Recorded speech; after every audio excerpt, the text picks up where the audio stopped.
बीड जिल्ह्यातील आष्टी तालुका अवर्षण प्रवण क्षेत्रात येतो आणि या भागाला कधी अतिवृष्टी तर कधी कोरड्या दुष्काळाचा सामना करावा लागतो। त्यामुळे जी पेरलेली पिके आहेत ती कधी अतिवृष्टीने तर कधी कोरड्या दुष्काळामुळे वाया जातात। त्यामुळे केळ सांगवी येथील दत्तात्रय घुले या शेतकऱ्याने पारंपरिक शेतीला फाटा देत खजुराची लागवड केली आहे। यातून वर्षाकाठी दत्तात्रय घुले हे शेतकरी 10 ते 12 लाख रुपयांचे उत्पादन घेतात।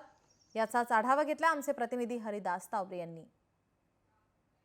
बीडच्या आष्टी तालुक्यातील दुष्काळी भागात आता पारंपरिक शेतीला फाटा देत घुले नावाच्या शेतकऱ्यानं चक्क खजुराची लागवड केली।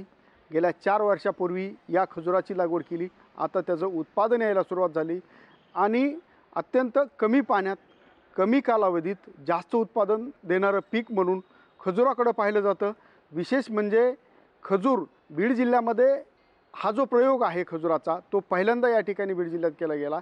या ठिकाणी चित्र पाहतोय अनेक शेतकरी आता या पिकाकडे वळताना पाहायला मिळतात आणि कमी कालावधीत जास्त उत्पादन देऊन शेतकऱ्याला सदन करण्यासाठी हा खजुराचा प्रयोग प्रत्येक शेतकऱ्याने केला पाहिजे असं घुले यांनी सांगितले। हरिदास तावरे, लोकशाही मराठी, बीड। आपल्या शेतीमध्ये खजूरच्या 1.5 एकर क्षेत्रावरती 80 झाडांची लागवड केलेली असून या ठिकाणी आपण 2 झाडांमधील अंतर 25 बाय 25 एवढे ठेवलेले आहे।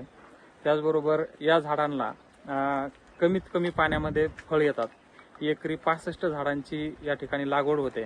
तर असे नवनवीन प्रयोग शेतकऱ्यांनी केले पाहिजेत आणि दुष्काळी परिस्थितीमध्ये आपण दुष्काळावरती मात करून अशा फळ पिकांमधून भरघोस असं उत्पन्न मिळू शकतो। आष्टी तालुक्यातील श्रीमती विजया घुले या पुरस्कारप्राप्त महिला शेतकरी आष्टी तालुक्यातील आहे। त्यांच्या शेतावरती आपण या खजूर बागेची पाहणी करता या ठिकाणी आज आलेलो आहे। या ठिकाणी पाहिलं असता खजुराची अतिशय चांगल्या पद्धतीने लागवड रोपांची या ठिकाणी केलेली होती आणि त्याची जोपासणी चांगल्या पद्धतीने झाल्यामुळे आज फळ या ठिकाणी या बागेत आलेलं दिसतंय।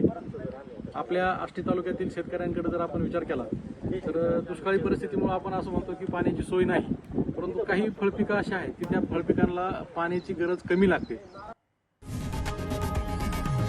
लोकशाही मराठी ऐका, पहा, जागरूक रहा।